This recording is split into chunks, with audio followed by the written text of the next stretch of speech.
Hello students, welcome to my channel Sureshta Gupta. Let's discuss third chapter Thinking Out of the Box Lateral Thinking. The chapter has been adapted from internet. The art of lateral thinking was propagated by Edward D. Bono. तो dear students, इस chapter को internet से लिया गया है, इसका कोई writer नहीं है। एडवर्ड डी बोनो ने 1967 में लेटरल थिंकिंग टेक्निक को इंट्रोड्यूस किया था। उनका मानना था कि काबिलियत तो हम सभी में होती है और थिंकिंग एक ऐसा हुनर है जिसका यूज़ करके हम इस काबिलियत का सही प्रयोग कर सकते हैं और हर प्रॉब्लम को सॉल्व कर सकते हैं। कई बार तो ऐसा भी होता है कि कोई व्यक्ति बिना काबिल हुए भी बढ़िया सोच सकता है और कई बार काबिलियत होने पर भी सोचने का हुनर यूज़ नहीं किया जाता। अपने इस विचार को व्यक्त करने के लिए वो हमें इस चैप्टर में 2 कहानियाँ बताते हैं। तो चलो हम डिटेल में इसको पढ़ते हैं। Many years ago, in a small Indian village, a farmer had the misfortune of owing a large sum of money to a village moneylender. The moneylender, who was old and ugly, fancied the farmer's beautiful daughter. So he proposed a bargain. He said he would forego the farmer's debt if he could marry the farmer's daughter. Both the farmer and his daughter were horrified by the proposal. So the cunning moneylender suggested that they let Providence decide the matter. बहुत साल पहले एक छोटे से Indian गांव में एक बदकिस्मत किसान ने एक मनी लैंडर से लिए हुए कर्जे को चुकाना था। मनी लैंडर, जो कि बूढ़ा और बदसूरत था, वो किसान की सुंदर लड़की को पसंद करता था, इसलिए उसने सौदेबाजी की सलाह दी। मनी लैंडर ने उनसे कहा कि वह उनका कर्जा माफ़ कर देगा अगर उसकी शादी किसान की बेटी से हो जाए। किसान और उसकी बेटी को यह सुनकर बहुत बड़ा झटका लगा। तो जो चालाक मनी लैंडर था उसने उनको मशवरा दिया कि तुम इसकी चिंता मत करो, ये बात आप किस्मत पर छोड़ दो, किस्मत ही अब इसका फैसला करेगी।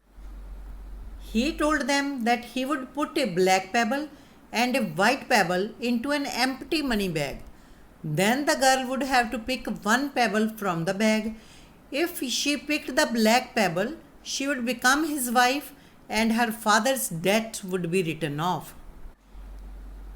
If she picked the white pebble, she need not marry him and her father's debt would still be written off. But if she refused to pick a pebble, her father would be thrown into jail. उसने उन्हें बताया कि वह एक काला और एक सफ़ेद पत्थर पैसों वाले खाली बैग में डालेगा और लड़की को एक पत्थर उठाना होगा। अगर उसने काला पत्थर उठाया तो वह मनी लैंडर की वाइफ बन जाएगी और उसके पिता का कर्ज माफ़ हो जाएगा। पर अगर उसने सफ़ेद पत्थर उठाया तो लड़की को मनी लैंडर से शादी नहीं करनी पड़ेगी और फिर भी वह उसके पिता के कर्ज को माफ़ कर देगा। पर अगर उसने कोई भी पत्थर उठाने से मना किया तो उसके फादर को जेल जाना पड़ेगा। They were standing on a pebble-strewn path in the farmer's field. As they talked, the moneylender bent over to pick up 2 pebbles. As he picked them up, the sharp-eyed girl noticed that he had picked up 2 black pebbles and put them into the bag. He then asked the girl to pick a pebble from the bag. Now imagine you are standing in the field. What would you have done if you had been the girl? If you had to advise her, what would you have told her? वो पत्थर के बने रास्ते पे खड़े ही बातें कर रहे थे। जब वह बातें कर रहे थे तो मनी लैंडर ने झुककर 2 पत्थर उठा लिए। जब मनी लैंडर पत्थर उठा रहा था तो तेज नज़र वाली लड़की ने देख लिया कि मनी लैंडर ने दोनों ही काले पत्थर उठा के थैले में डाल लिए। अब मनी लैंडर ने लड़की को थैले में से एक पत्थर उठाने को कहा। अब इमेजिन आप खेत में खड़े हो और आप लड़की की जगह पे होते तो क्या करते? और अगर आपको लड़की को कोई एडवाइस देने के लिए बोला जाता तो आप उससे क्या कहते? Careful analysis would produce three possibilities. Number one, the girl should refuse to take a pebble. Number two, the girl should show that there were 2 black pebbles in the bag and expose the moneylender as a cheat. Number three, the girl should pick a black pebble and sacrifice herself in order to save her father from debt and imprisonment. बहुत ध्यान से अगर analysis करें तो 3 possibility हो सकती हैं. Number 1, लड़की पत्थर उठाने से मना कर दे. नंबर 2, वह साफ बोल दे कि थैले में तो दोनों ही काले पत्थर हैं और मनी लैंडर को एक्सपोज कर दे कि वह धोखेबाज है.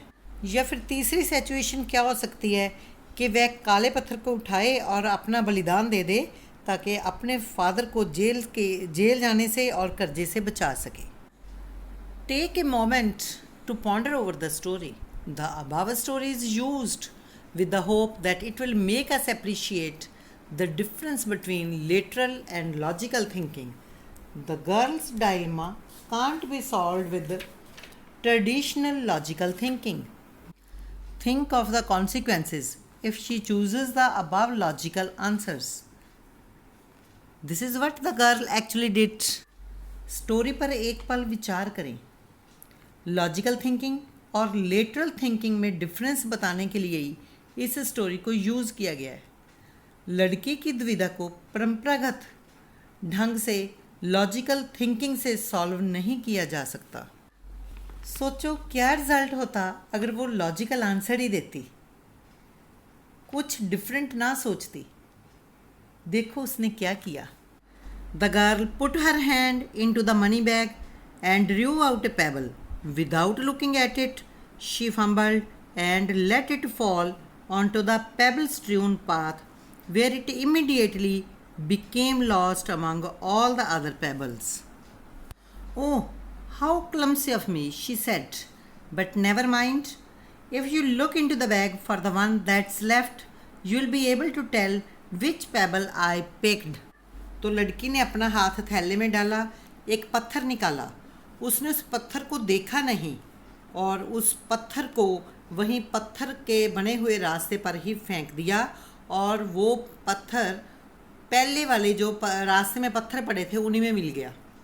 तो फिर वह बोली, कितनी अनाड़ी हूँ मैं, मुझसे ये क्या हो गया. चलो कोई बात नहीं, अगर हम थैले में देखेंगे जो बचा हुआ पत्थर है तो उससे पता चल जाएगा कि मैंने कौन सा पत्थर उठाया था. Since the remaining pebble is black, it must be assumed that she had picked the white one, and since the moneylender dared not admit his dishonesty, the girl changed what seemed an impossible situation into an extremely advantageous one. बाकी बचा हुआ तो काला पत्थर है. अब ये मान लेना चाहिए कि उसने सफ़ेद पत्थर उठाया था और शाहूकार जो है वो अपनी बेईमानी को मानने का उसमें साहस नहीं है. तो ऐसे लड़की ने एक असंभव स्थिति को एक लाभदायक स्थिति में बदल. What does this story teach us?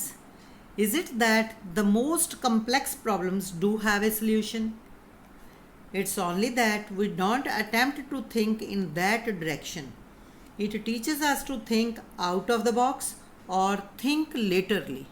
ये स्टोरी हमें क्या सिखाती है? ये स्टोरी हमें ये सिखाती है कि हर मुश्किल से मुश्किल समस्या का भी हल होता है.